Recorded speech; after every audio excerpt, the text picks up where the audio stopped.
বিশ্বসেরা কোরআন হাফেজ নির্বাচিত হলেন নাজমুল সাকিব মাওলানা মিরাজ রহমান।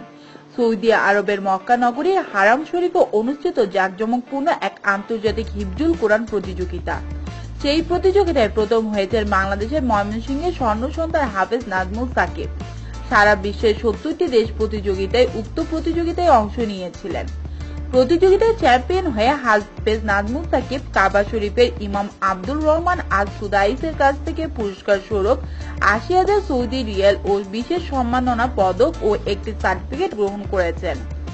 শুধু এই একটি প্রতিযোগিতাই নয়, বাংলাদেশের গর্ব হাফেজ সাকিব জাতীয় ও আরো বেশ কিছু আন্তর্জাতিক কোরআন প্রতিযোগিতায় বিভিন্ন পুরস্কার অর্জন করেছেন।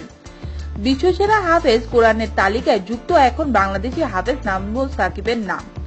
বিশ্বের বুকে আরো একবার বাংলাদেশের গৌরবোজ্জ্বল নাম আলোকিত হলো তার মাধ্যমে। সারা বিশ্বের মুসলমানরা বাংলাদেশকে আজ অন্য চোখে দেখবে। প্রতিভাবান এই হাফেজ এনটিভিতে প্রচলিত পিএইচপি কোরআন আলো প্রতিযোগিতায় সারা দেশ থেকে আগত হাফেজ কোরআনের মাঝে প্রথম স্থান অধিকার করেছিলেন। সাকিব ময়মনসিংহ জেলার ফুলবাড়িয়া থানায় ইতাইল গ্রামে 2001 সালে জন্মগ্রহণ করেন। মাত্র 17 বছর বয়সে সাকিব এখন আন্তর্জাতিক ব্যক্তিত্ব হিসেবে পরিচিতি লাভ করেছে। তিনি মাত্র 2 বছরে পবিত্র কোরআন 30 পারা মুখস্থ করতে সক্ষম হন। বর্তমানে সাকিব তাহফিজুল কোরআন আস সুন্নাহ মাদ্রাসায় অধ্যয়নরত